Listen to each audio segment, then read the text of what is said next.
ইনশাআল্লাহ আজকের লেকচার যাদের কানে যাবে, আমরা যদি না খেয়েও মরে যাই, আল্লাহ পাক না খেয়ে মারবেন না ইনশাআল্লাহ। রিজিক আছে, খাবো ইনশাআল্লাহ। কিন্তু হয়তো বা অভাব হবে, টাকা পয়সা একটু কম হতে পারে, অন্যের 10তলা ফ্ল্যাট হবে, আমার হবে না, ঠিক আছে, অন্যের এত বিঘা বিঘা জমি আমার হয়তো হবে না, কিন্তু ইনশাআল্লাহ তাআলা এই যে দুনিয়ার মুসাফিরের জীবনটা, এটা মুসাফিরের জীবন না, মুসাফিরের জীবনটা কেটেই যাবে ইনশাআল্লাহ। কাটবে না? যে কোনোভাবেও কেটে তো যাবেই ইনশাআল্লাহ। এই যে পরকালের জীবনটা একটা চেতনার শক্তি, জানেন, দুনিয়াতে যত বাধা বিপত্তি আসুক, গাল মন্দ খান, গীবত তহমত খান, কষ্ট হোক, নির্যাতন হোক, একটা বিষয় মনের মধ্যে শান্তি দেয়। কি শান্তি? যে এই দুনিয়ার জীবনটা তো আর চিরস্থায়ী নয়, এটা তো আর সারা জীবন থাকবে না। ইনশাআল্লাহ এই অবস্থা আস্তে আস্তে পরিবর্তন হয়ে যাবে। ফাইন্না মাআল উসরি ইউসরা, পরকালে ইনশাআল্লাহ পাবো, দুনিয়াতে না পেলে কি হয়েছে, পরকালে পাবো ইনশাআল্লাহ। যুবক ভাই, এসব জেনা ছেড়ে দেন, আল্লাহ রাব্বুল আলামিন আপনার জন্য হুর রেখেছেন জান্নাত, ইনশাআল্লাহ পাবেন ইনশাআল্লাহ। এটা ছেড়ে দেন, সুদ ছেড়ে দেন, আল্লাহ পাক আপনার জন্য হাউজে কাউসার রাখছে ইনশাআল্লাহ, ঠিক আছে। অন্যায় পাপ ছেড়ে দেন, আল্লাহ রাব্বুল আলামিন আপনার জন্য জান্নাত রেডি করে রাখছে ইনশাআল্লাহ। এই দুনিয়ার জীবনটা ধোঁকা, একটা ছোট্ট জীবন, পুরা ধোঁকা, কিচ্ছু নাই এর মধ্যে। আমার কথা শোনেন, এই দুনিয়ার জীবনে কিছুই নাই। চারপাশে অনেক কিছু মনে হবে, আপনার বাড়ি আছে, গাড়ি আছে, স্ট্যাটাস আছে, টাকা পয়সা, প্রতিপত্তি সব আছে। আদতে আপনি একা, আদতে আপনাকে একাই কবরে যাওয়া লাগবে, একাই আল্লাহর সাথে হিসেব নিকেশ দিতে হবে। কেউ নাই সাথে, আমারও সাথে কেউ নাই। কিন্তু আপনি মনে করছেন যে সেলিব্রিটিজম বড়, আমি পলিটিক্যাল নেতা হয়েছি, আমাকে সবাই চেনে, আমি ইকোনমিক সেক্টরে লিড দেই, রাষ্ট্রকে লিড দেই, আমি ধর্মতাত্ত্বিক ক্ষেত্রে লিড দেই, আমাকে দেখলে মানুষ বাহবা দেয়, ইত্যাদি ইত্যাদি। দিন শেষে আমি একা, আপনিও একাই, আমাকেও একাই যেতে হবে, আপনাকেও একাই যেতে হবে। এগুলো সব চারপাশের খালি অন্ধ মোহ, আর কিছু না। এই মোহের মধ্যে ঢুকে পড়বেন না, আল্লাহ পাক তৌফিক ইনায়াত করুন। নবী সাল্লাল্লাহু আলাইহি ওয়াসাল্লাম বারবার বলতেন, আল্লাহুম্মা ইন্নী আউযু বিকা মিন ফিতনাতিদ দুনিয়া, বলতেন না, হে আল্লাহ, আমি এই দুনিয়ার ফিতনা থেকে তোমার কাছে আশ্রয় প্রার্থনা করছি। ওয়া ইন্নী আউযু বিকা মিন ফিতনাতিন নিসা, আমি মহিলাদের ফিতনা থেকেও আশ্রয় প্রার্থনা করছি। আরো দোয়া করতেন, আল্লাহুম্মা ইন্নী আউযু বিকা মিন আযাবিল কবর, হে আল্লাহ, আমি কবরের আযাব থেকে আশ্রয় প্রার্থনা করছি। ওয়া আযাবি জাহান্নাম, জাহান্নামের আযাব থেকে আশ্রয় প্রার্থনা করছি। ওয়া মিন ফিতনাতিল মাহইয়া ওয়াল মামাত, জীবন মৃত্যুর ফিতনা থেকে আশ্রয় প্রার্থনা করছি। ওয়া মিন শাররি ফিতনাতিল মাসিহিদ দাজ্জাল, এবং দাজ্জালের ফিতনা থেকে আশ্রয় প্রার্থনা করছি। দাজ্জালে পরে আসবো ইনশাআল্লাহ। দাজ্জাল নিয়ে আলোচনা করলে আবার কিছু মানুষ খারাজি ট্যাগ লাগাই দিতে পারে, ওই জন্য এদিকে আমি এখন যাচ্ছি না। হ্যাঁ, সামনে আসি তো। রিবার বিষয়টা বলছিলাম, আইয়ামে জাহিলিয়াতের যে সেই রিবা এখনকার বিশ্বে আছে কি নাই বলেন? ওই সময় না হয় মক্কায় ছিল, এখন কি সারা বিশ্বব্যাপী নাই? বিশ্বের কোনো কান্ট্রি রিবা মুক্ত না, বিশ্বের কোনো দেশ রিবা থেকে মুক্ত থাকতে পারবে না, এই বিশ্ব পরিচালনা যারা করছে ওদের আন্ডারে থাকলে। কখন হবে বিশ্ব রিবা মুক্ত? একদিন বিশ্ব রিবা মুক্ত হবে ইনশাআল্লাহ, একদিন না একদিন এই বিশ্বটা সুদ মুক্ত হবে ইনশাআল্লাহ তাআলা। তখন জালেম পার পাবে না, মাজলুমের রক্ত শ্রম বৃথা যাবে না ইনশাআল্লাহ। কবে, কত বছর পর আমি জানি না, কিন্তু এতটুকু জানি যে মালহামার পরে যখন আল মাহদি আসবেন, এবং তারপর যখন মাসিহুদ দাজ্জাল বের হবে এবং ঈসা ইবনে মারইয়ামকে আল্লাহ পাক নামিয়ে দিবেন, তার হাতে যখন দাজ্জাল নিহত হবে এবং জেরুজালেম থেকে যখন পুরো বিশ্ব শাসন করা হবে মুসলিমদের হাতে, তখন রিবা বলে কিচ্ছু থাকবে না পৃথিবীর ইনশাআল্লাহ। তার আগ পর্যন্ত এই অবস্থা সলভ হবে কিনা আমরা জানি না, হতেও পারে, নাও হতে পারে, তবে ওই সময় যে হবে নিশ্চিত ইনশাআল্লাহ। আসুন, আইয়ামে জাহিলিয়াতের আরেকটা বড় পাপ ছিল যে এক ভাই বলেছেন, সেটা হচ্ছে নারীর অবমাননা। কে বলেছে এই কথাটা? সামনে একজন। হ্যাঁ, আইয়ামে জাহিলিয়াতের অন্যতম একটা সেরা পাপ ছিল কি? নারীর অবমাননা। এটা নিয়ে কি বলতে হবে?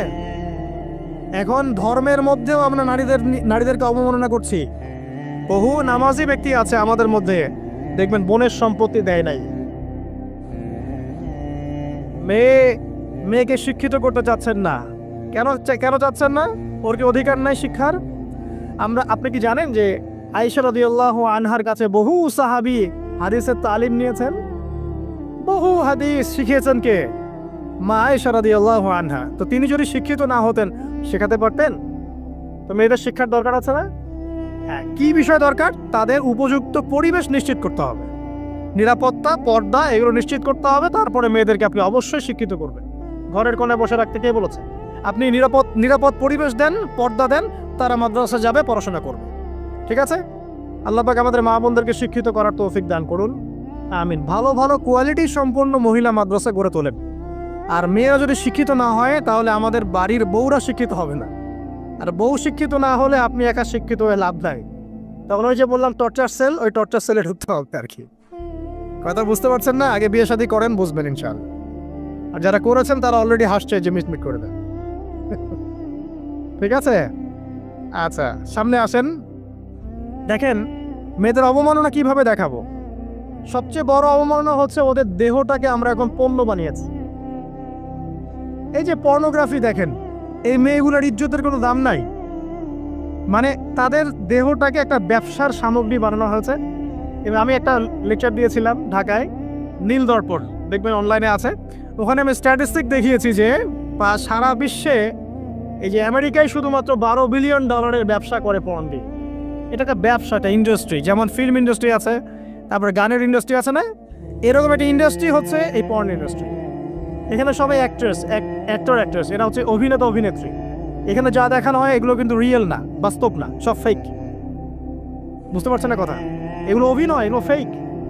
এবং এটা একটা ইন্ডাস্ট্রি, এর মধ্য দিয়ে মেয়েদের দেহটাকে পণ্য বানিয়ে সারা বিশ্বে ব্যবসা করছে। এবং এর একটা অন্যতম উদ্দেশ্য হচ্ছে মুসলিম যুবকদের ঈমান যেন নষ্ট করা যায়। কারণ মুসলিম যুবকদের ঈমান চলে গেলে তারা নিশ্চিন্ত, ওদের পথে আর কেউ বাধা নাই। কারণ ওদের এই জুলুমের পথে বাধা যদি কেউ দিতে পারে তাহলে কারা দিবে? মুসলিমরা। আর মুসলিমদের মধ্যে সবচেয়ে শৌর্য বীর্য কাদের মধ্যে থাকে? যুবকদের মধ্যে। তো যুবকদের ঈমান যদি চলে যায় তাহলে এদের আর কোনো সমস্যা নেই। এই বিষয়টা খেয়াল করবেন যে এটা একটা ইন্ডাস্ট্রি।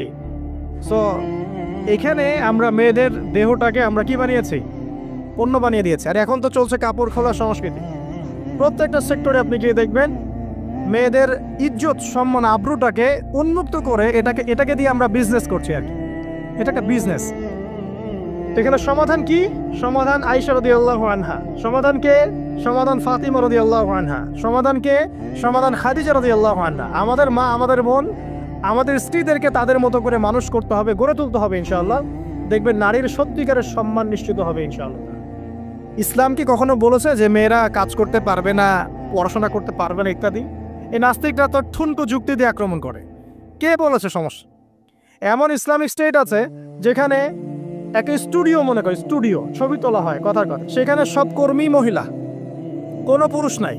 একটা মাদ্রাসা, সমস্ত কর্মী মহিলা, কোনো পুরুষ নাই। একটা স্কুল, সবাই মহিলা, কোনো পুরুষ নাই। ওখানে মেয়েরাই পড়ে, মেয়েরাই শেখায়। জায়েজ না জায়েজ বলেন? একটা নিরাপদ পরিবেশে যদি মেয়েরাই মেয়েদের দায়িত্ব নিয়ে পড়াশোনা করায়, ব্যবসা করে, অন্য কিছু করে, জায়েজ না জায়েজ? তাহলে পরিবেশ নিশ্চিত করাটা হচ্ছে চ্যালেঞ্জ। ইসলাম বলছে না যে আপনি তাকে একদম অজ্ঞ করে রেখে ঘরের কোণে ফেলায় রেখে দেন, তাকে আপনি পড়াশোনাও শেখাবেন না, সম্পত্তির অধিকারও দিবেন না, কিছুই না। এগুলো ইসলাম কখনো বলেনি। বলেছে? আরে বোকা মানুষ!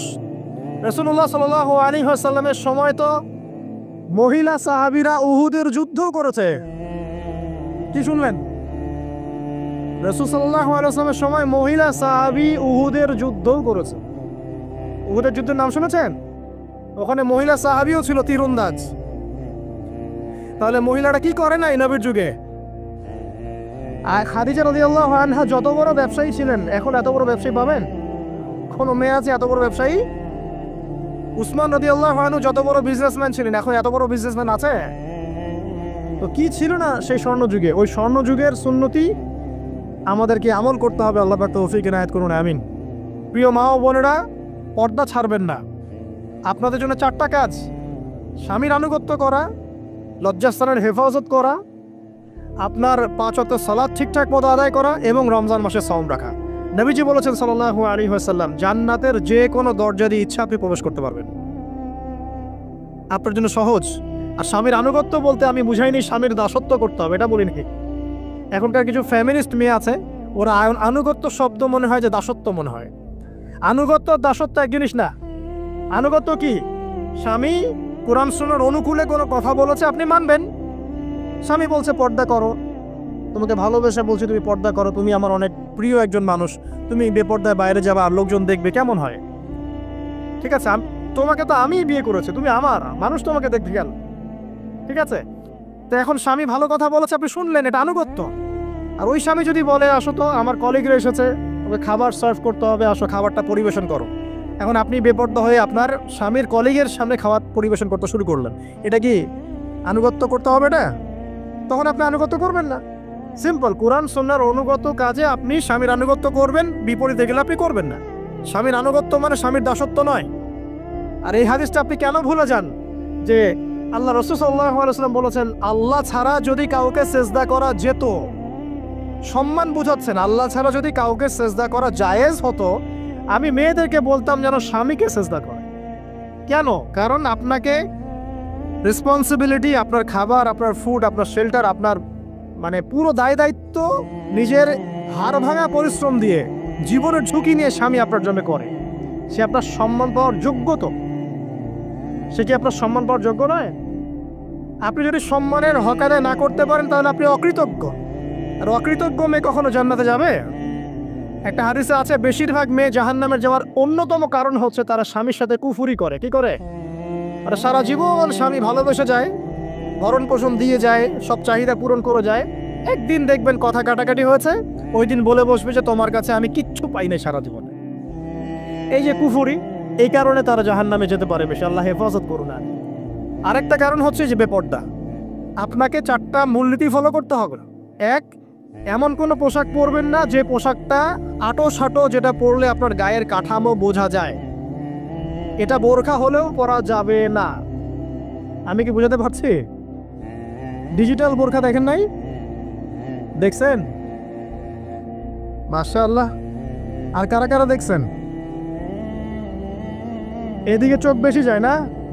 আচ্ছা, এমনি দেখা যায়, চোখ দিতে হয় না, এমনি দেখা যায়। ডিজিটাল বোরখা চলবে না, ডিজিটাল বোরখা চলবে না। আমার মত, এটা আমি মত দিচ্ছি, আমি আল্লাহর রাস্তায় সময় দিয়েছি অনেক দিন, এবং এখানে যে পর্দাটা শেখানো হয় এরকম পর্দা আমি অন্য কোথাও দেখি নাই। এত চমৎকার পর্দা শেখানো হয়। কারা কারা সময় লাগিয়েছেন? 3 দিন 7 দিন সময় দিয়েছেন কারা কারা? বেশিরভাগই দেন নাই। সমস্যা নাই, দিতে হবে। আমি বাধ্যতামূলক বলিনি আপনাকে, বলেছি এখানে পর্দা শেখানো হয়, চমৎকার পর্দা শেখানো হয়, যে এখানে চোখটা পর্যন্ত তাদের ঢেকে রাখার তালিম দেওয়া হয়। যাই হোক, যেখানেই শেখেন অ্যাটলিস্ট পর্দাটা শিখলেই হলো। এমন পোশাক হবে না যেই পোশাকটা আটো-সাটো, যেটা পরে আপনার গায়ে কাঠামো বোঝা যায়। 2 নম্বরে এমন পোশাক পরা যাবে না যেই পোশাকটা পরলে বাহির থেকে ভিতরের অঙ্গ দেখা যায়। দেখেছেন? দেখেন নাই? দেখছেন হুজুর? আচ্ছা, আপনারা তো সব দেখেন দেখি। তারপরে 3 নাম্বার, এমন পোশাক পরা যাবে না যেটা অমুসলিমদের সাথে সাদৃশ্য আছে। কথা বুঝতে পারছেন? অমুসলিমদের ধর্মীয় বিষয়ের সাথে সাদৃশ্য আছে এমন পোশাক মুসলিম মেয়েদের পরা যাবে না। এর মানে এই নয় যে অন্য ধর্মকে আপনি আক্রমণ করবেন, এটাও নয়। যে যার ধর্ম তাদের স্বাধীনতা মতো পালন করবে। মুসলিমরা বাধা দিবে? দিবে না। মুসলিমরা দাওয়াত দিতে পারে। কি করতে পারে?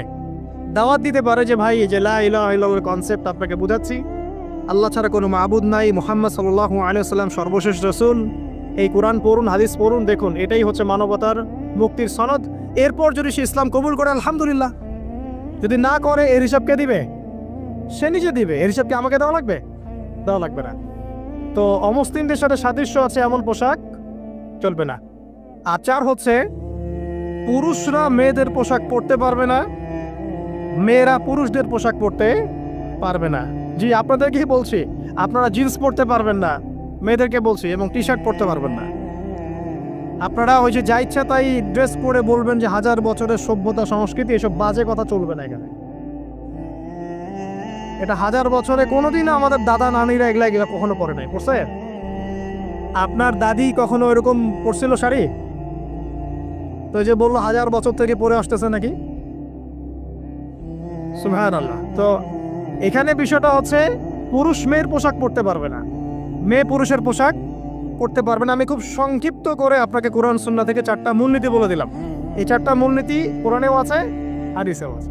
আসেন, এই যে নারীর অবমাননা, এই বিষয়টা আইয়ামে জাহিলিয়াতে যেমন ছিল, এখন দেখবেন আরো বড় পরিসরে এসেছে। আসে নাই? এই যে ফ্যাশন শো, দেহের প্রদর্শনী, বিভিন্ন ফিল্মস দেখবেন, ফিল্ম ইন্ডাস্ট্রিজে দেখবেন, মিউজিকে দেখবেন, পর্নে দেখবেন, মেয়েদের দেহটাকে নিয়ে ব্যবসা করা হচ্ছে।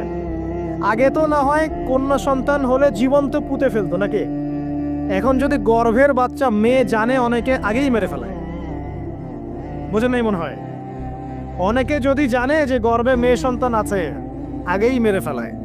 এমন অনেক দেশ আছে, আমি নাম বলছি না দেশের সঙ্গত কারণে, যে সে দেশে এরকম মেয়ে সন্তানকে এই যে খালাস করে ফেলার, নষ্ট করে ফেলার, ভ্রূণ নষ্ট করার আলাদা ক্লিনিক আছে, আলাদা হসপিটাল আছে। বলেন নাউজুবিল্লাহ। তো আসলে ওই 1450 বছর আগের মানুষটা বেশি বর্বর ছিল না আমরা বেশি বর্বর? এই যে অধিকারের কথা বলে বলে আমরা মেয়েদের দেহটাকে নিয়ে এখন মস্করা করছি, তামাশা করছি। সবচেয়ে সেরা অধিকার কোথায় পাবে? কোরআনে পাবে, হাদিসে পাবে, ইসলামে পাবে। তার পর্দা নিশ্চিত হবে, দেহ সেফ থাকবে, তার ইজ্জত নিশ্চিত হবে, ইজ্জত সেফ থাকবে, তার সম্মান সেফ থাকবে, তাকে রাজরানীর মতো স্বামী বাসায় রাখবে, কারণ সে হচ্ছে তার কাছে সবচেয়ে মূল্যবান প্রিয় বস্তু। শুধু তাই নয়, সম্পত্তির অধিকার তাকে দিতে হবে। একজন মেয়ে তার ভাইয়ের সম্পত্তি পাবে, তার বাবার সম্পত্তি পাবে, তার স্বামীর সম্পত্তি পাবে, সব দিক থেকে সে সম্পত্তি পাবে। আর একজন ছেলে কিন্তু সব দিক থেকে সম্পত্তি পাবে না। তো এই বিষয়গুলো যখন এক শ্রেণীর মানুষ বোঝে না, তখন ইসলামের বিরুদ্ধে অহেতুক প্রোপাগান্ডা চালানো শুরু করে। সবচেয়ে সেরা সম্মান রক্ষার উদাহরণ দেয়া হয়েছে ইসলামে, কোরআনে এবং হাদিসে। এই কথাটা আপনাদের মা বোনদেরকে বোঝাবেন, তবে নম্রতার সাথে বোঝাবেন, কারণ উচ্চবাচ্য করলে তারা কথা শুনবে না। আর আল্লাহ রাসূল সাল্লাল্লাহু আলাইহি ওয়াসাল্লাম বলেছেন, কিছুটা বাঁকা হাত দিয়ে তাদেরকে তৈরি করা হয়েছে। যদি আপনি শক্ত করে চাপ দিতে যান তাহলে ভেঙে যাবে, আর যদি আপনি ওই অবস্থায় ছেড়ে দেন তাহলে বাঁকাই থেকে যাবে। এখানে আপনাকে হিকমা অবলম্বন করতে হবে। আল্লাহ পাক তৌফিক দান করুন। একটা বিষয় বলছিলাম, ওই যে শিরকের পাপ এখন গ্লোবালাইজেশন হয়েছে না, ওই সুদের পাপ এখন গ্লোবালাইজেশন হয়েছে না। গ্লোবালাইজেশন বোঝেন? মানে বিশ্বায়ন, পুরো বিশ্বে ছড়িয়ে পড়েছে না। আর একটা হচ্ছে এই যে মেয়েদের অবমাননা, এটা সারা বিশ্বে ছড়িয়ে পড়ে নাই। আচ্ছা, আর দুটো বলবো, এরপর বলে আমি শেষের দিকে যাচ্ছি। আসেন, একটা হচ্ছে মাদক। আইয়ামে জাহিলিয়াতের অন্যতম সেরা পাপ ছিল কি? মাদক। ওই যে বলছেন জাহিলি যুগ, কেন বলছেন জাহিলি যুগ? বিকজ ওইখানে মাদক খেত মানুষ বেশি। এখন বলেন, ওখানে না হয় মক্কায় মাদক খেত মানুষ, এখন সারা বিশ্বে মাদক ছড়িয়ে পড়ে নাই? বেশি না কম? এখন এই যে নতুন নতুন মাদক আসছে, ইয়াবা, আরও নাকি কি কি আসছে নতুন নতুন, আমরা নামও জানি না। এই যে গাজার নাম জানি, ফেন্সিডিলের নাম জানি, আর কি কি আছে, হিরোইন বলেন আর দু একটা, আফিম, আর কি আছে? হ্যাঁ, রেন্ডি, সুবহানাল্লাহ, এই নামও কখনো শুনি নাই আমি। আচ্ছা শোনেন, বিষয়টা হচ্ছে, দেখুন এই বিষয়টা কি হালাল না হারাম? আচ্ছা, এটাকে যদি আমরা হালাল করে নেই তাহলে কি হবে? কুফরি হবে না শিরক হবে? শিরক কুফর দুটোই হচ্ছে। কিন্তু এখন মক্কার কিছু মানুষ মাদক খেয়েছে বুঝলাম, আল্লাহ রাব্বুল আলামিন ধাপে ধাপে এখান থেকে বের করেছেন। প্রথমে বলেছেন মদ খেয়ে নামাজের ধার কাছে যেও না। হ্যাঁ, তারপরে বলেছেন এই যে মাদকে কিছুটা উপকার আছে কিন্তু বেশি ক্ষতি। তারপর বলেছেন খেয়ে নামাজের কাছে যেও না। তারপর ধাপে ধাপে শেষের দিকে এসে আল্লাহ পাক বলেছেন যে এটাকে ছেড়ে দাও। সূরা মাইদায় পড়ে দেখেন, এটা শয়তানের কাজ। তখন সাহাবায়ে কেরাম রাদিয়াল্লাহু আনহুম পুরোপুরি মাদক থেকে নিজেদেরকে মুক্ত করলেন। এরপরে কি কখনো তারা মাদক ছুঁয়েও দেখেছেন? বরং মাদক দ্রব্য সেবন করলে 40টা লাঠি বেত্রাঘাত করতে হয়, ইসলামিক শাস্তি। কয়টা লাঠি? আর ওমর রাদিয়াল্লাহু আনহুর সময়ে 40 লাঠিকে বাড়িয়ে 80 লাঠি করা হয়েছে। কত লাঠি? 80 লাঠি। কিন্তু আরো একটা পাপের শাস্তি আছে, বলবো? অপবাদ, এখন যেটা বেশি দেওয়া হয়, অপবাদ, মিথ্যা অপবাদ, সতীসাধী নারীর উপরে মিথ্যা অপবাদ, এর শাস্তি হচ্ছে 80 লাঠি। আবার 100 লাঠির শাস্তি আছে, 100 লাঠি। এটা কিসের জানেন? জিনা। এই যে যারা করছেন, এর শাস্তি হচ্ছে 100 লাঠি। তাও জনসমক্ষে দিতে হবে, গোপনে না। আর 1 বছরের জন্য এলাকা ছাড়া করতে হবে। রজম একটা শাস্তি আছে, রজম। এটা কি? রজম মানে পাথর নিক্ষেপ করে হত্যা। এটা তো বর্বর, তাই না? অমানবিক, মধ্যযুগীয়। এসব কথা শুনছেন না? শোনেন, কিছু কিছু বিষয় আছে যে বিষয়গুলো করার পরে এই পৃথিবীতে মানুষ বেঁচে থাকার অধিকারটা হারিয়ে ফেলে। কথা বুঝতে পারছেন না মনে হয়? কিছু কিছু পাপ আছে, এগুলো করলে পরে মানুষ এই পৃথিবীতে বেঁচে থাকার অধিকারটা হারায় ফেলে। যেমন কোনো বিবাহিত ব্যক্তি যদি জেনা করে, নাউজুবিল্লাহ, কোনো ছেলে যদি কোনো ছেলের সাথে যৌন সম্পর্ক করে, সমকামী করে, বা এটাকে যেটা গে মানে যেটা কি বলে সমকামিতা, ঠিক আছে, এই কাজ যদি কেউ করে, এই নোংরা কাজ যদি কেউ করে, কোনো মেয়ে যদি কোনো মেয়ের সাথে এরকম কোনো কাজ করে, একই পাপ। এইসব পাপ করলে পরে এই পৃথিবীতে বেঁচে থাকার অধিকারটা সে হারিয়ে ফেলে। কথা কি বুঝতে পারছেন? আচ্ছা, তখন শাস্তি হচ্ছে আল্লাহ রাব্বুল আলামিন পাথর নিক্ষেপ করে হত্যা করতে বলেছেন। কারণ হচ্ছে সে এত গর্হিত একটা কাজ করেছে যেটা এই শাস্তি পাওয়ার সম্পূর্ণ যোগ্য। এবং কওমে লূত নামে যে কওম ছিল, ওই কওমটাকে আসমানে উঠিয়ে আল্লাহ পাক পাথর বর্ষণ করে এভাবেই শেষ করে দিয়েছে। জর্ডান একটা দেশ আছে না, জর্ডানের পাশে ডেড সি নামে একটা জায়গা আছে, ডেড সি, মৃত সাগর। ওইখানে সাদুম নামে একটা গোত্র থাকতো। কোন গোত্র?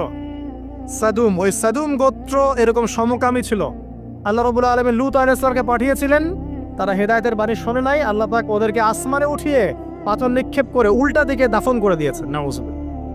তো কিছু কিছু পাপ আল্লাহ পাক সহ্য করেন না, আল্লাহ পাকের আরশ কেঁপে ওঠে। এই পাপগুলো সেরকম পাপ। কথা বুঝতে পারছেন?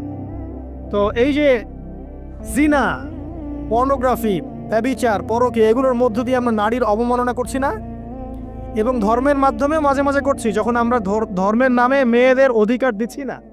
অনেকেই সম্পত্তির অধিকার দিচ্ছেন না, অনেকেই শিক্ষিত করছেন না, অনেকেই আরো এই যৌতুক নিচ্ছেন না, অনেকেই যে বিয়ের সময় যৌতুক নেয়, এটা তো মেয়ের উপর, মেয়ের পিতার উপর টর্চার করা, সম্পূর্ণ হারাম। তারপরে দেখবেন, রিপোর্টগুলো পড়ে দেখবেন যে এই বছর 2022, এই 22-এই গভর্নমেন্ট রিপোর্ট অনুযায়ী নিবন্ধিত প্রায় 1339টা ধর্ষণের মামলা হয়েছে। তো এটা এখন অ্যাভেলেবল, যে কোনো সব জায়গায় ধর্ষণ হচ্ছে, এখন অ্যাভেলেবল। মানুষ এটাকে স্বাভাবিক মনে করছে, এখন নর্মাল ধর্ষণ হতেই পারে, মানুষ এখন এমন মনে করছে। প্রত্যেক দিন পেপার খুলবেন, দেখবেন রেপের খবর, প্রত্যেক দিন খবর শুনবেন ধর্ষণের খবর। আর সব খবর তো আসে না, আসে হয়তো 10%, 20%, 30%, বেশিরভাগই আসে না। এলাকায় মোড়ে মোড়ে দেখবেন, গ্রামে গঞ্জে শহরে বন্দরে খালি ইফটিজিং দেখবেন, খালি ইফটিজিং। মেয়েদেরকে যৌন হয়রানি করা হচ্ছে, বাসে, অটোতে, টেম্পুতে, সব জায়গায়। বাসের মধ্যে মেয়েকে রেপ করে ফেলা হচ্ছে। একটা বাচ্চা মেয়ে যে বোঝেও না যে সেক্সুয়াল বিষয়গুলো কি জিনিস, ওকেও রেপ করা হচ্ছে। এই যে মহামারী, আপনি তো বুঝতে পারছেন না যে আমরা কোন সমাজে আছি। এই সমাজে আপনার মেয়ে তো সেফ না, আমার মেয়ে তো সেফ না। আমার মেয়ে, আপনার মেয়ে ভবিষ্যৎ কি হবে, এর ভবিষ্যতের নিশ্চয়তা কে দিবে?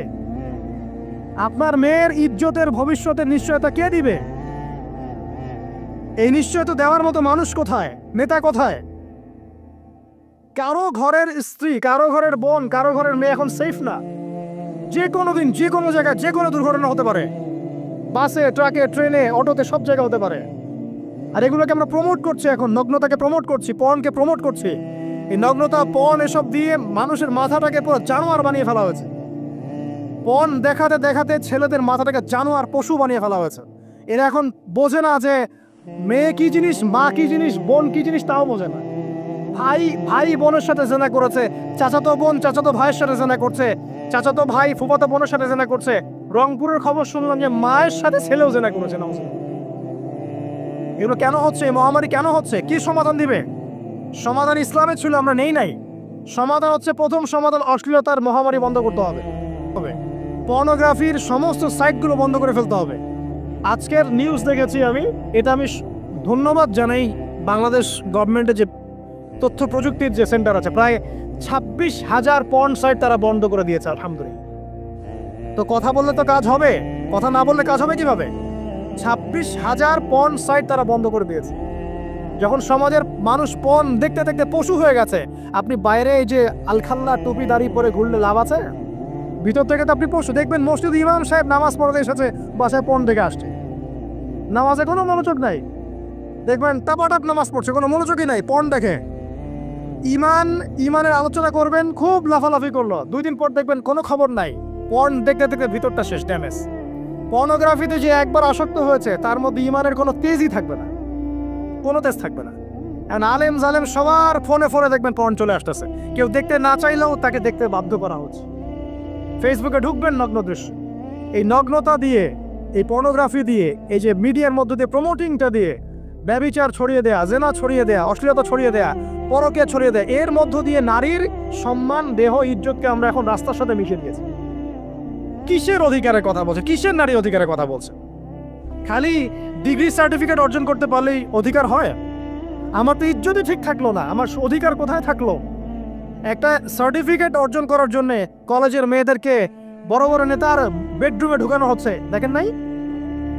তো একটা সার্টিফিকেট অর্জন করতেই হবে আমাকে, নিজের ইজ্জত বিক্রি করে দিয়ে হলেও আমার সার্টিফিকেট অর্জন করতেই হবে। লাথি মারি এসব পড়াশোনার পিছনে, দরকার নেই আমার পড়াশোনা। পড়ছে বাসায়, এলাকায় এলাকায় মহিলা মাদ্রাসা করেন, মাদ্রাসায় মেয়েদেরকে পড়ান। আমি খুব দুঃখের সাথে বলছি, অনেক মাদ্রাসাতেও এরকম কোনো ঘটনা কিন্তু ঘটেছে না? এখানে একটা কথা আমরা পরিষ্কার করতে চাই, সেটা হলো যে পাপ পাপী, রেপি, ধর্ষণী, সে আলেম করুক আর জালেম করুক, ইমাম করুক আর জালেম করুক, ফাসেক করুক, সবাইকে সমান শাস্তি নিশ্চিত করতে হবে। আর শাস্তি হবে দৃষ্টান্তমূলক, যেন আরো 10 জন থেকে শিক্ষা নেয়। ওই যে ইসলামে আছে না হাত কেটে ফেলা, কি কারণে বলেন তো? কারণ সবাই যখন দেখবে এই যে খুঁটির সাথে বেঁধে একটা চোরের হাত কেটে ফেলা হয়েছে, এলাকার সব মানুষ দেখেছে, চুরি বাড়বে না কমবে? নিশ্চিত চুরি কমে যাবে ইনশাআল্লাহ। তো এই যে নারীর অবমাননার ওই যুগের চেয়ে এই যুগে বেশি না কম? আপনি ভালো করে আল্লাহর নূর দিয়ে দেখেন। আমি প্রথমে বলেছি, শুধু বাইরের চোখ দিয়ে দেখলে সব বুঝতে পারবেন না। আল্লাহ পাকে নূর দিয়ে দেখেন, কোরআন সুন্নাহর গভীর জ্ঞান দিয়ে দেখেন, দেখবেন ওই জাহিলিয়াতের চেয়ে 1000 গুণ বেশি জাহিলিয়াত এখনকার বিশ্বে চলছে। আল্লাহ পাক আমাদের মা বোনদের ইজ্জত হেফাজত করুন, তাদের সম্মান হেফাজত করুন। আমরা দোয়া করি আল্লাহ পাক তাদেরকে উচ্চশিক্ষায় শিক্ষিত করুন, নিরাপত্তা নিশ্চিত করুন। কেউ যদি ওদের দিকে খারাপ চোখ তুলে তাকায়, আল্লাহ পাক সেই চোখকে যেন ধ্বংস করে দেয়। আল্লাহ পাক তাদের ইজ্জতের প্রতি যদি কেউ খারাপভাবে হাত বাড়ায়, তাদের শাস্তি যেন নিশ্চিত করার তৌফিক আল্লাহ পাক আমাদেরকে দান করেন। আল্লাহ পাক আমাদের মা বোনদেরকে মহামূল্যবান মনে করে আমাদেরকে হেফাজত করার তৌফিক দান করুন, আমিন। আর তাদেরকে যারা নগ্ন করতে চায়, আল্লাহ পাক এদেরকে ধ্বংস করে ছেড়ে দিন, আমিন। আল্লাহ পাক বলেছেন, যারা চায় মুমিন মুসলিমদের সমাজে অশ্লীলতা ছড়িয়ে পড়ুক, দুনিয়া এবং আখিরাত উভয় জাহানে আল্লাহ পাক এদেরকে ধ্বংস করবেন। আরেকটা বলে শেষ করি, সেটা হলো, কয়টা বলেছি ভাই? জাহিলিয়াত। ইমাম মুহাম্মদ বিন আব্দুল ওয়াহাব রাহিমাহুল্লাহ তার একটা বইয়ের মধ্যে 1000টা জাহিলিয়াত আছে। আমি 5টা বাছাই করেছি। কয়টা? 5টা। কয়টা বলেছি? 4টা। এক হচ্ছে কি বলেছিলাম? শিরক। আছে না নাই? রিবা এখন আছে না নাই? 3 নাম্বার কি ছিল? মাদক। আর 4 নাম্বার নারীর অবমাননা। মাদক তো বুঝলেন, এটা তো আমার চেয়ে আপনারা ভালো বুঝেন, মাদক সব জায়গায় আছে। আরেকটা কথা বলি, দেখুন মাদক নিয়ে একটা কথা বলি, শুনুন। আপনাদের কি কখনো গায়ে কখনো ফোড়া হয়েছে? কার কার গায়ে ফোড়া হয়েছে বলি, হাত তুলেন। কেমন ব্যথা? ফোড়া ফেটে গেলে কি বের হয়? রক্ত আর পুঁজ বের হয়, তাই তো? তো নবী সাল্লাল্লাহু আলাইহি ওয়াসাল্লামকে সাহাবীরা পরে জিজ্ঞাসা করলেন, ইয়া রাসূলুল্লাহ, কোন পাপের কারণে তাদেরকে এই শাস্তি দেওয়া হচ্ছে? নবী করিম সাল্লাল্লাহু আলাইহি ওয়াসাল্লাম বললেন, তাদেরকে এই শাস্তি দেওয়া হচ্ছে একটা পাপের কারণে, সেটা হলো মাদক দ্রব্য সেবন করা। আর ওই পানি, ওটার নামও নবীজি বলে গেলেন, তার নাম হচ্ছে তিনাতুল খাবাল। কি নাম? তিনাতুল খাবাল। এই তিনাতুল খাবাল মানে জাহান্নামীদের রক্ত এবং পুঁজ, এটা খেতে দেওয়া হচ্ছে মাদক দ্রব্য সেবনকারীদের জন্য। আল্লাহ রাসূল সাল্লাল্লাহু আলাইহি ওয়াসাল্লাম বলেছেন, কোনো ব্যক্তি যদি মাদক সেবন করে, তার 40 দিনের নামাজ কবুল হবে না।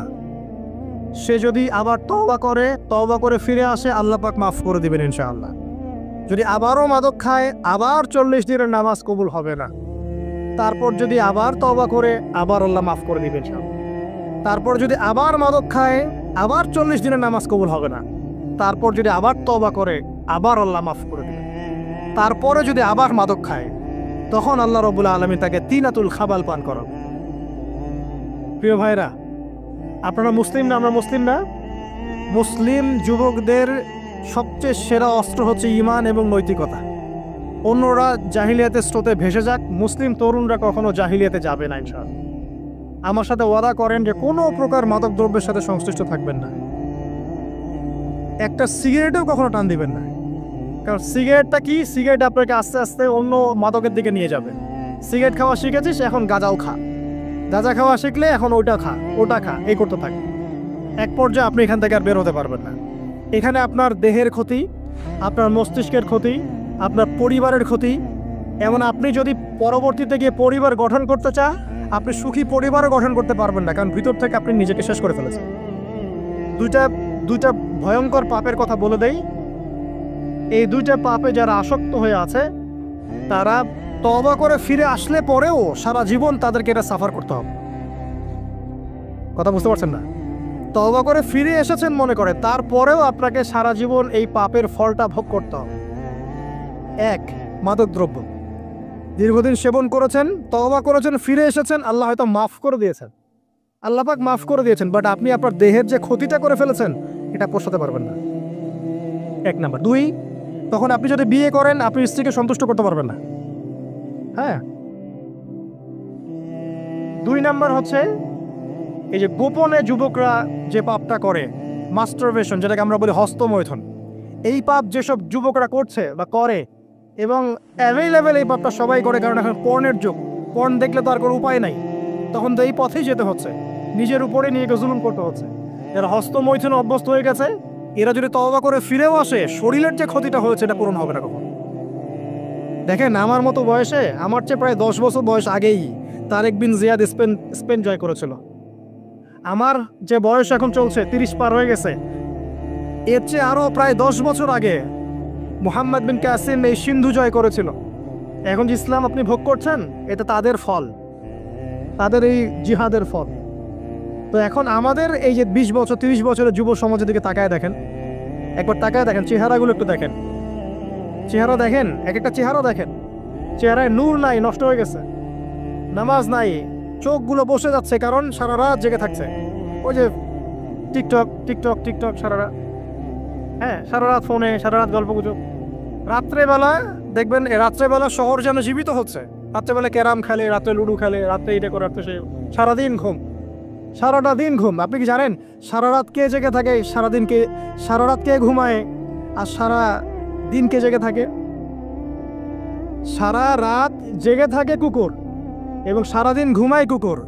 আর দেখবেন আপনি বিড়ালকে দেখবেন, ও কিন্তু রাত্রে ঘুম, এবং দিনের বেলা সে অ্যাক্টিভ। পাখিকে দেখবেন, পাখি সন্ধ্যা হলো একদম ঘরে, যেই সূর্য ডুববে পাখি একদম ঘরে, দেখেন না? পাখি ঘরে। আর যেই ফজর হবে পাখি বের হয়ে গেল। আর আল্লাহ রাসূল সাল্লাল্লাহু আলাইহি ওয়াসাল্লাম হয়তো বা এই কারণেই, আল্লাহ ভালো জানেন, তিনি বলেছেন এমন কিছু মানুষ জান্নাতে যাবে যাদের মনটা হবে পাখির মতো। সুবহানাল্লাহ। দেখেন পাখি কি করে, একদম সন্ধ্যা হলো ঘরে ঢুকে গেল, যেই ফজর হবে একদম ফজরের আগে আগে সে বের হয়ে গেল। তো পাখির মতো হওয়ার চেষ্টা করেন, পাখির মতো লাইফস্টাইলে আসেন, এবং সে সারাদিন পরিশ্রম করে রিজিকের জন্য, করে না? আল্লাহ পাক পাখিকে রিজিক দেন কি চাকরির মধ্য দিয়ে, না ব্যবসার মধ্য দিয়ে? কিভাবে সে রিজিক পায়? তাওয়াক্কুল, তাওয়াক্কুল, আল্লাহর প্রতি তাওয়াক্কুল। আর তাওয়াক্কুল করে কি সে ঘরে বসে থাকে, না রিজিক সার্চ করে, রিজিক তালাশ করে? আপনিও রিজিক তালাশ করেন, আল্লাহ পাক রিজিক দিবে ইনশাআল্লাহ তাআলা। প্রিয় যুবক ভাইরা, আল্লাহর ওয়াস্তে তওবা করেন। যারা যারা মাদকদ্রব্যের সাথে সংশ্লিষ্ট আছেন বা থাকার সম্ভাবনাও ছিল, এর ধার কাছেও যাবেন না। কথা করছেন তো? এবং গোপন পাপে লিপ্ত হবেন না, গোপন পাপে লিপ্ত হবেন না। আপনি যৌবনকে ধরে রাখেন, ইনশাল্লাহ দেখবেন আপনি সারা জীবন এনজয় করতে পারবেন ইনশাল্লাহ। কিন্তু যদি এখন নিজেকে শেষ করে ফেলেন, এখন নিজেকে শেষ করে ফেললে আপনি বিয়ে করলে পরেও দেখবেন আপনি পস্তাচ্ছেন। ওই যে কলিকাতা হারবালে যেতে হবে, তখন মডার্ন হারবালে দৌড় দিতে হবে। আর সব হারবাল টারবাল খেয়ে লাভ হয় না। কারণ কি? কারণ আল্লাহ প্রদত্ত যে নেয়ামত সেটা আপনি নষ্ট করে ফেলেছেন। এখন এইটা আর আপনি ক্ষতিপূরণ দিতে পারবেন না। অতএব জীবনটাকে সিরিয়াসলি নেন। মুসলিম তরুণ যুবকদেরকে উদ্দেশ্যে বলছি যে আপনারা কায়িক পরিশ্রম করেন, কায়িক পরিশ্রম করেন। 5 ওয়াক্ত সালাতটা আল্লাহর ওয়াস্তে নামাজে মসজিদে এসে পড়েন। বেশি কিছু করতে বলছি না ভাই, আমার কথা শোনেন, বেশি কিছু করতে বলছি না। আল্লাহর ওয়াস্তে 5 ওয়াক্ত নামাজটা মসজিদে পড়েন, পারবেন না? আচ্ছা, ডেইলি 10টা পৃষ্ঠা করে কোরআন তেলাওয়াত করেন, পারবেন? আল্লাহ তৌফিক দান করুন। ডেইলি 2-4 টাকা করে সদকা করেন, পারবেন? আচ্ছা, প্রত্যেক দিন কিছু দাওয়াতি কাজ করেন, আমর বিল মারুফ, সৎ কাজের আদেশ করবেন, নাহি আনিল মুনকার, অসৎ কাজে নিষেধ করবেন, পারা যাবে ইনশাআল্লাহ। আপনি হালাল রিজিকের একটা সন্ধান খোঁজার চেষ্টা করেন, পারবেন ইনশাআল্লাহ। পড়াশোনায় নিজেকে ব্যস্ত রাখেন, লেখাপড়ায় নিজেকে ব্যস্ত রাখেন। যদি এর পাশে আপনি সময় পান, আমি বলবো আপনি খেলাধুলা করেন।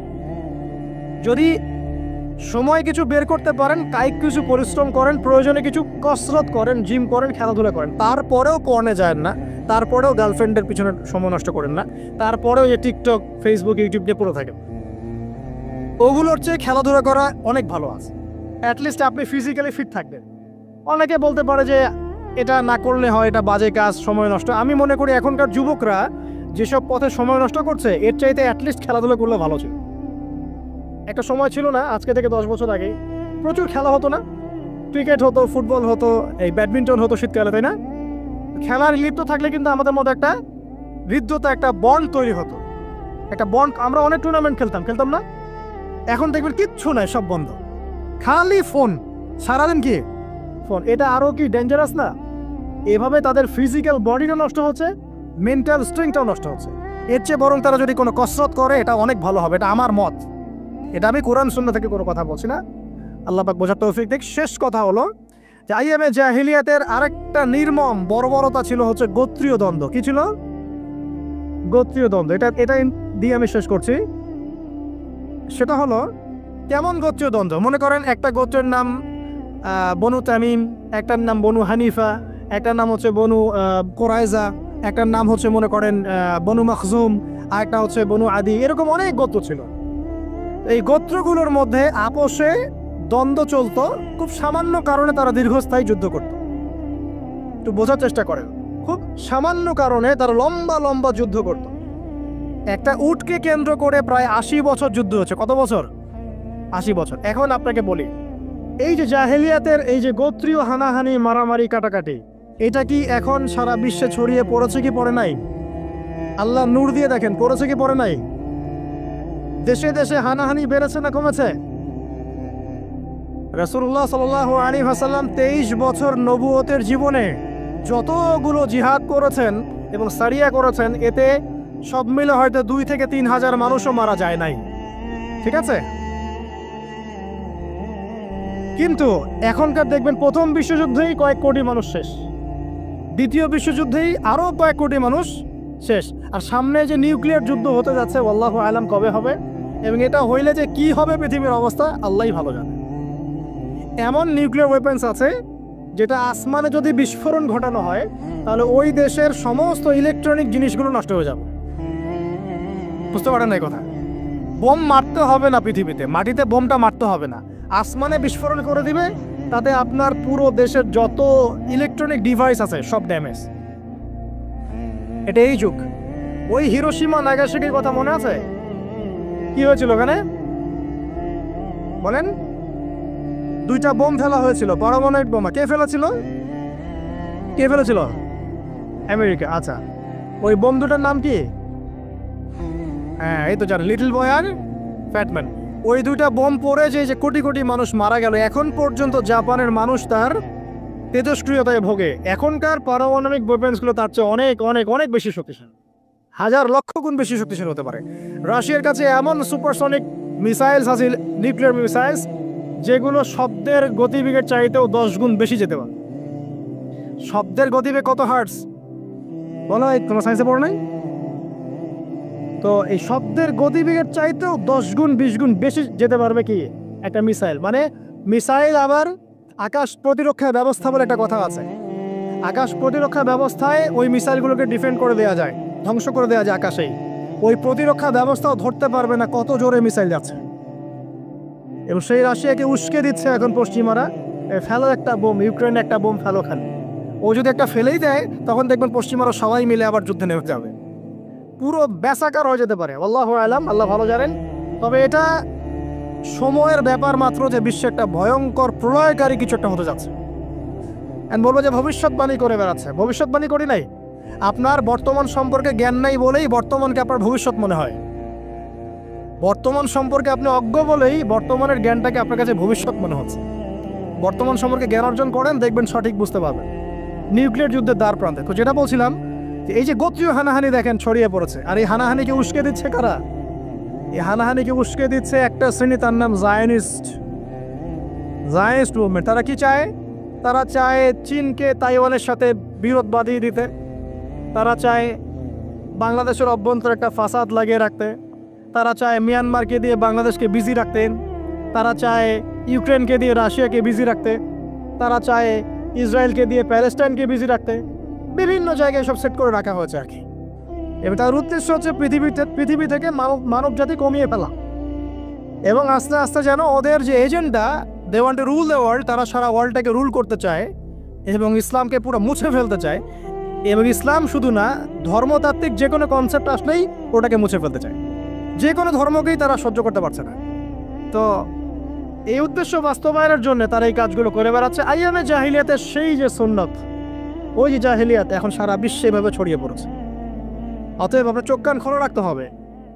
ভয়ঙ্কর অবস্থা সামনে, দেখেন না, গভর্নমেন্ট বলছে এখন সামনে ভয়ঙ্কর খাদ্য সংকট দেখা দিবে, কৃষিজ দিকে ফোকাস করতে বলছে এবং নিজেদের খাদ্য উৎপন্ন করার দিকে মনোযোগী হতে বলছে।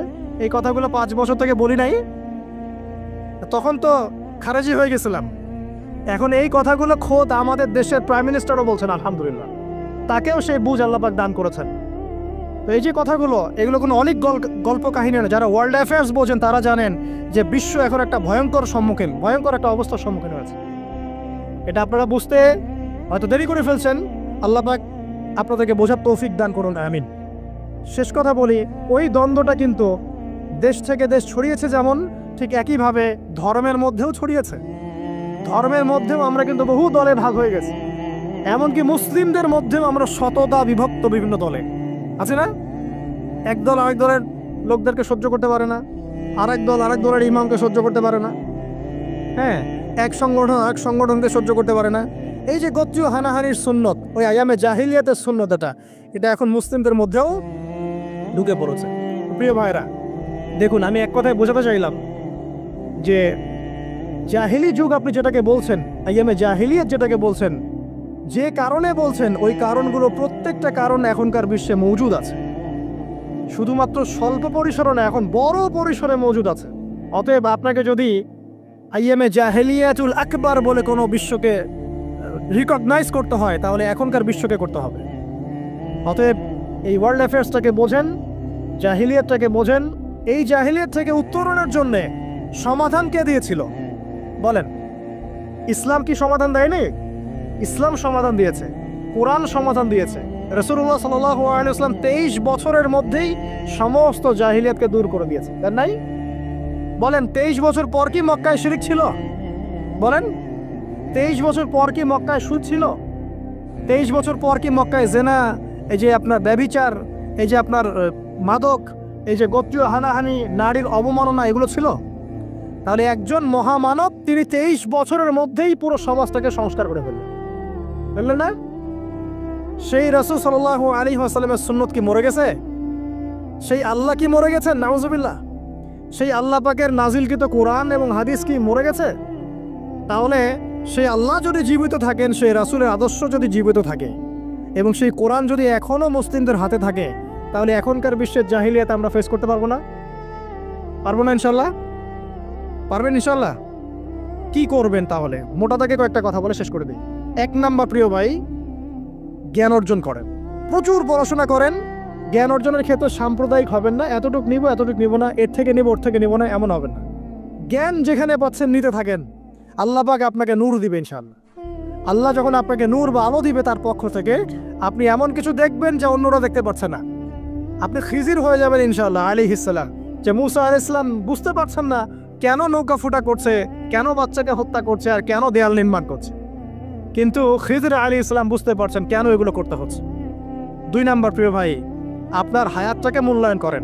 আজকেই তওবা করে ফিরে আসেন, 5 ওয়াক্ত নামাজি হয়ে যান, সময় অপচয় বন্ধ করেন, যৌবনকালটাকে কাজে লাগান, সিরিয়াস হন, জীবনটার ব্যাপারে সিরিয়াস হন। জীবনটা কিন্তু হেলায় খেলার বিষয় না। একবার চলে গেলে, একবার মউত হয়ে গেলে কান্নাকাটি কোটি কোটি বছর করলে আল্লাহ পাক আর দ্বিতীয়বার পৃথিবীতে ফিরাই দিবে না, দিবে? তো কি কারণে আমরা আমাদের সময়টাকে হেলায় নষ্ট করছি? সুযোগ আছে?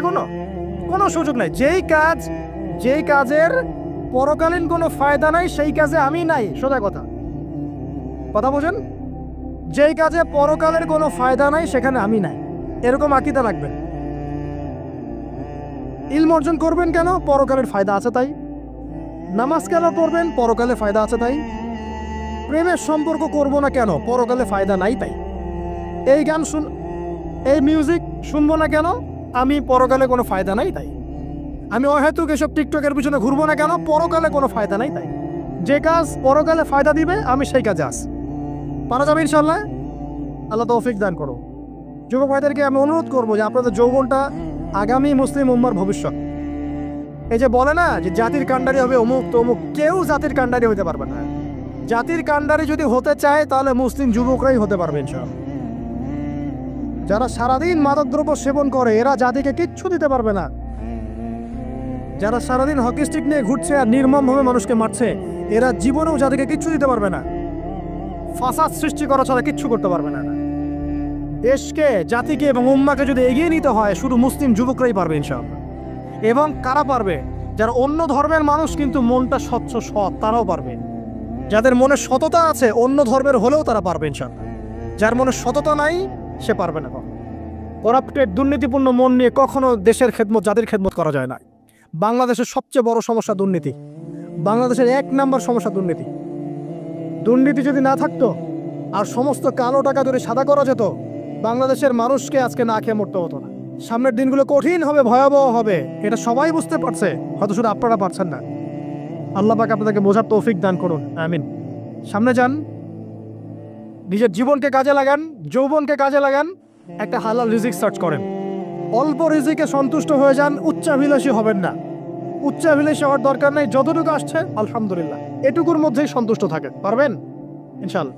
সামনে যাবেন, আদর্শ পরিবার গড়বেন, পরিবারের মধ্যে ইসলাম থাকবে। পরিবারের পিতা হবে ইব্রাহিম, পরিবার সন্তান হবে ইসমাইল, পরিবারের স্ত্রী হবে হাজারা অথবা সারা আলাইহিস সালাম। দিনদার ছেলে নাই, বিয়ে নাই, দিনদার মেয়ে নাই, বিয়ে নাই। ওই যেটা আপনি মনে করছেন রূপ সৌন্দর্য হাবিজাবি, কিচ্ছু থাকবে না ভাই, কিচ্ছু থাকবে না। 1 বছর 2 বছর পরে সব শেষ। দিনদার স্ত্রী পাবেন, চোখ বন্ধ করে বিয়ে করে ফেলবেন। আর দিনদার স্বামী পাবেন, বিয়ে করে ফেলবেন। আমার স্বামী কত বড় ব্যাংকের চাকরি করে, কত বড় ডিগ্রি, কত বড় সার্টিফিকেট, এটা পরের ইস্যু। আগের ইস্যু হচ্ছে আমার স্বামী নামাজ পড়ে কিনা, এই লোক আমার স্বামী হতে যাচ্ছে, এর দাঁড়িয়ে আছে কিনা, ইসলাম পালন করে কিনা, ইসলামের প্রতি ভালো ধারণা আছে কিনা, সে আমাকে পর্দায় রাখবে কিনা, এগুলো বড় জিনিস। পরিবার গড়ব ইসলামিক ভিত্তিতে, ইসলাম নাই পরিবার নাই।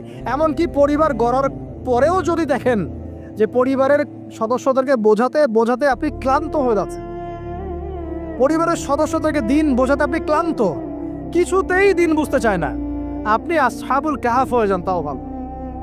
বুঝেন নাই? আপনি নিজের চরকা তেল দেন, ওটা বাদ দেন, ওর কবরের হিসাব ওর উপর ছেড়ে দেন, আপনি ইব্রাহিম হয়ে যান, আপনি আসহাবুল কাহাফ হয়ে যান, তাও ভালো। ইসলাম নিয়ে কোনো কম্প্রোমাইজ নাই। পরিবারের সদস্যরাও যদি আল্লাহর পথে চলার ক্ষেত্রে প্রতিবন্ধকতা সৃষ্টি করে, বাদ দিয়ে দেন, দরকার নেই। আল্লাহর জমিন প্রশস্ত, আল্লাহর জমিন প্রশস্ত, আল্লাহর রিজিক প্রশস্ত ইনশাআল্লাহ। আল্লাহ পাক উত্তম আরো কিছু দিবেন আপনাকে ইনশাআল্লাহ তাআলা। খেয়াল রাখবেন, পরিবারের মধ্যে ইসলাম থাকতে হবে। এখানে কিন্তু আপনাকে কেউ বাধা দিবে না, এর কর্তা আপনি নিজেই। আল্লাহ পাক তৌফিক এনায়েত করুন, আমিন। পাশাপাশি সৎ কাজের আদেশ করেন, অসৎ কাজে নিষেধ করেন। মুসলিম উম্মার মধ্যে ঐক্যের চেষ্টা করেন, বিভক্তি সৃষ্টি করবেন না। সবার মধ্যে ভালো জিনিস আছে, নিয়ে নেন, খারাপগুলো ছেড়ে দেন। এমন কোনো সংগঠন বা দল বা জামা নাই যার 100%ই পরিশুদ্ধ, এমনটা কোনো নাই, কোথাও নেই। সবার মধ্যেই কিছু না কিছু ভুল থাকবেই, কিছু না কিছু ফল্ট থাকবেই। ওই ফল্টগুলোকে নিয়ে যদি আপনি পড়ে থাকেন আর কাদা ছড়াছড়ি করতে থাকেন, কাজ হবে না।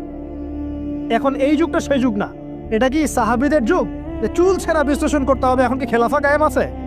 সাহাবীদের যুগে খেলাফা কায়েম আছে, ইসলামিক অর্থনীতি কায়েম আছে, ইসলামিক রুলিংস চলছে। তখন সূক্ষ্ম বিষয় নিয়ে সাহাবীরা একে অপরের সাথে কনফ্লিক্টে যাচ্ছে, মত পার্থক্য হচ্ছে। আর এখন তো কিছুই নাই, এখন আপনি ওই ছোটখাটো বিষয় নিয়ে পড়ে আছেন, বড় বিষয়ের তো খোঁজ নাই এখন। আল্লাহ পাক আমাদেরকে বোঝার তৌফিক এনায়েত করুন, আমিন। সামনে এগিয়ে যাবেন এবং দিনের জন্য কিছু করার চেষ্টা করবেন। আপনার জান, আপনার মাল, আপনার সময় শ্রম দিয়ে ইসলামের জন্য কিছু করে যাওয়ার চেষ্টা করেন। কিছু না পারেন, একটা এতিমখানা করেন, একটা মাদ্রাসা করেন, একটা মসজিদ করেন, ঠিক আছে, একটা সামাজিক সংগঠন করেন, একটা কি বলবো, আপনি যদি পলিটিক্সও করেন, কোনো সমস্যা নাই, কিন্তু এটাকে ভালোর দিকে নিয়ে আসেন, ন্যায়ের দিকে নিয়ে আসেন। দুর্নীতি অন্যায় বাদ দেন, অন্যের ক্ষতি করা বাদ দেন, অন্যের গীবত তহমত সংস্কৃতি বাদ দেন, ভালো কিছু করেন, সামাজিক কাজ করেন, মানবতার কাজ করেন। আপনি যদি লিখতে পারেন লিখেন, বলতে পারলে বলেন, আপনি কিচ্ছু করতে পারেন না, অ্যাটলিস্ট আপনি ইসলামপন্থীদেরকে সাপোর্ট দেন, আপনার সম্পদ দিয়ে, আপনার অর্থ দিয়ে সাপোর্ট করেন। কিচ্ছু করতে পারছেন না, কিছুই করার ক্ষমতা নাই, নিজেকে নিয়ে ব্যস্ত থাকেন, আগুন উস্কে দিয়েন না। মনে করেন আপনার কিছু করারই ক্ষমতা নাই, কোনো যোগ্যতা নাই, ঠিক আছে, আপনি চুপ থাকেন, অ্যাটলিস্ট আপনি আগুন উস্কে দিয়েন না, নিজেকে নিয়ে ব্যস্ত থাকেন, আপনি আপনার কাজ করেন। আল্লাহ পাক আমাদের সবাইকে দিনের জন্য কিছু করার তৌফিক দান করুন।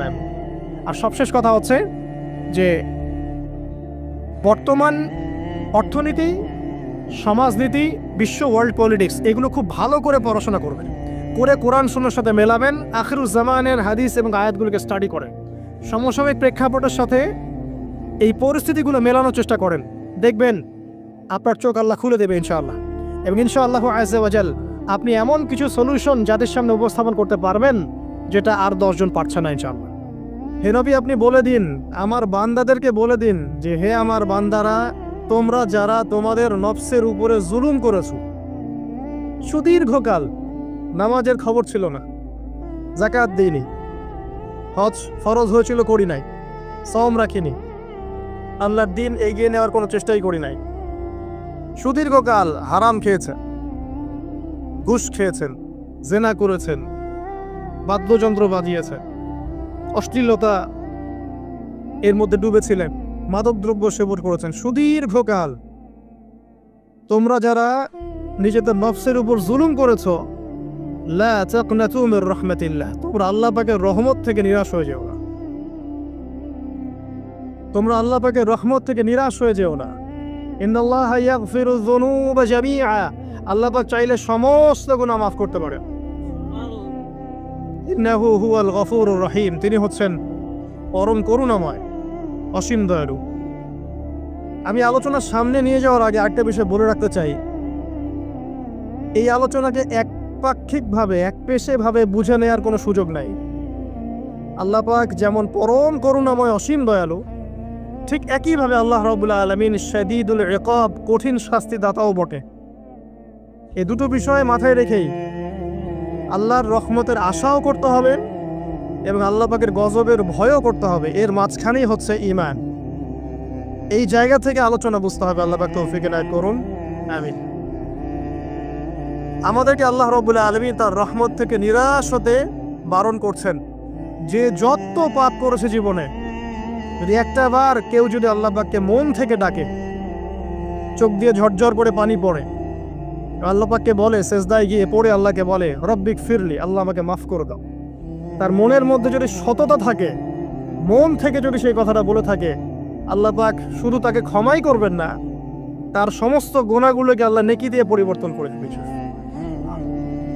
একটা হাদিস পড়ছিলাম, নবী করিম সাল্লাল্লাহু আলাইহি ওয়াসাল্লাম তিনি বলছেন যে লাম্মা কাদাল্লাহুল খালক, যখন আল্লাহ রাব্বুল আলামিন এই মহাবিশ্ব সৃষ্টি করেন, তখন আল্লাহ রাব্বুল আলামিন কাতাবা কিতাবান, একটা কিতাব রেখেছেন, একটা কিতাব আছে আল্লাহর কাছে। কাতাবা কিতাবান ফাহুয়া ইনদাহ ফাওকাল আরশ, যেই কিতাবটা আল্লাহর নিজের কাছে আছে, আরশের উপরে, সেখানে আল্লাহ পাক লিখে রেখেছেন। কি লিখেছেন? ইন্না রাহমাতি সাবাকাত গদাবি, প্রতিটা ক্ষেত্রেই আমার রহমত, আমার দয়া, আমার করুণা আমার গজবকে পরাজিত করেছে। মানে আল্লাহ রাব্বুল আলামিনের গজব, এর উপরে আল্লাহ পাকের রহমত অবস্থান করছে। জীবনের কোনো ক্ষেত্রে হতাশ হওয়ার কোনো সুযোগ নাই। আজকে পারিবারিক ভাঙন বলেন, ব্যক্তি পর্যায়ের আত্মিক ধ্বংসই বলেন, সমাজের বিপর্যয় বলেন, যাই বলেন, পিছনে একটা বড় কারণ আছে, সেটা হলো আল্লাহ থেকে দূরে থাকা মানুষ, আল্লাহ থেকে হতাশ হয়ে যাওয়া। আর এই কাজটা শয়তান করিয়েছে মানুষকে আল্লাহ থেকে দূরে সরানোর জন্য। কিন্তু আল্লাহ রাব্বুল আলামিনের কাছে কেউ যদি যেতে চায়, মন থেকে যদি আল্লাহকে একটা বারও ডাকে, আল্লাহ তোকে এক ডাকের মাধ্যমেও তার গুনাহ মাফ করতে পারে। দুজন ব্যক্তির ঘটনা পড়লাম। একজন ব্যক্তি প্রচন্ড রকম আবেদ, প্রচুর ইবাদত করে। আপনারা জানেন ইবলিসও কিন্তু আবেদ ছিল, ইবলিস কিন্তু প্রচুর ইবাদত করেছে। এখন ওই ব্যক্তির একজন বন্ধু ছিল, এটা বানু ইসরাঈলের ঘটনা। তো সেই বন্ধু পাপী ছিল, বিভিন্ন কবিরা গুনাহ করত। আর এই আবেদ ব্যক্তি বারবার তাকে নসিহত করত, গুনাহ ছেড়ে দাও, তুমি পাপ করছো, গুনাহ ছেড়ে দাও। তখন সেই ব্যক্তি যে পাপ করছে সে বলতো যে আল্লাহ কি তোমাকে আমার রক্ষক বানিয়েছেন? আল্লাহ কি তোমাকে আমার উপর দারোগা বানিয়েছেন? আমাকে আল্লাহর হাতে ছেড়ে দাও, আমাকে নসিহত করতে এসো না। একদিন এই আবেদ ব্যক্তি তার বন্ধুকে একটা জঘন্য পাপ করতে দেখলো, এমন একটা পাপ যেটা দেখে তার মনে ধারণা আসলো এটা চরম জঘন্য একটা কাজ। তখন সে মুখ খুশকে বলে ফেলল যে আল্লাহ তোকে আর মাফ করবে না, আল্লাহ তোকে জান্নাত দিবে না। আল্লাহ রাব্বুল আলামিন মালাকুল মউতকে এই দুজনের কাছে পাঠালেন, দুজনের রূহকে কবজ করা হলো। এবার আল্লাহ পাক তার সামনে তাদেরকে উপস্থাপন করে বললেন যে তোমাকে আমার রহমত সম্পর্কে কে গ্যারান্টি দিয়েছে যে আমি কাউকে রহমত করব কি করব না? যাও, আমি তোমাকে জাহান্নামে পাঠালাম, ওই ব্যক্তি যে আমার রহমত প্রত্যাশা করেছে আমি তাকে জান্নাত দিয়ে দিলাম। দেখুন, এই হাদিসটা শুনলে মনে হয় বাহ্যিক হয়তোবা মুখের একটা কথার কারণেই সে জাহান্নামে চলে গেল। আসলে বিষয়টা এমন নয়।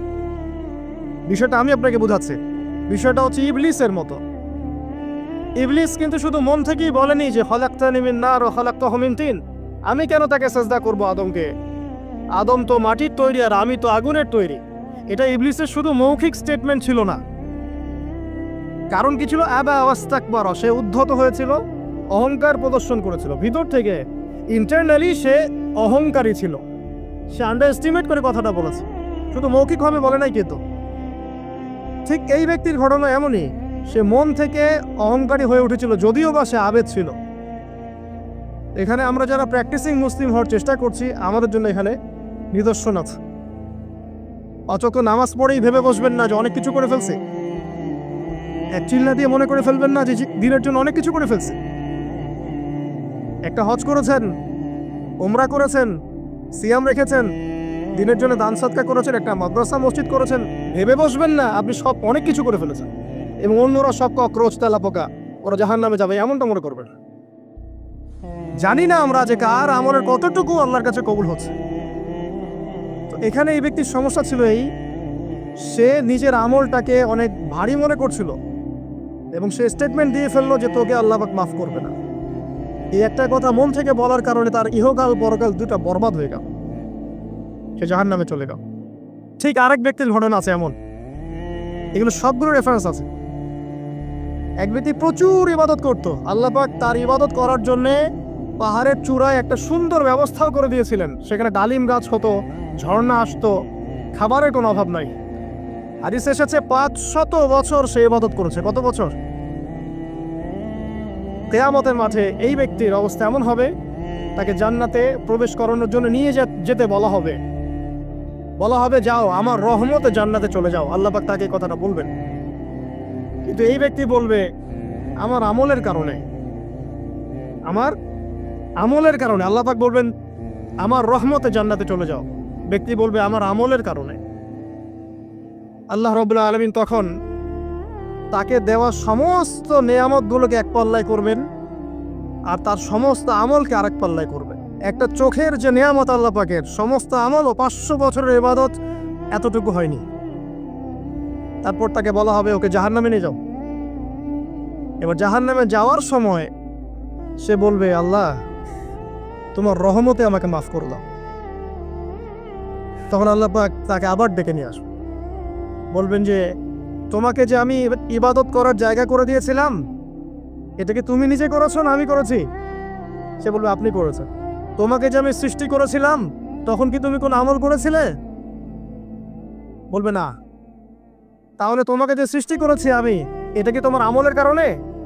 না। তোমাকে সারা দুনিয়াতে এত নিয়ামত দিয়েছি, এটা কি তোমার আমলের কারণে?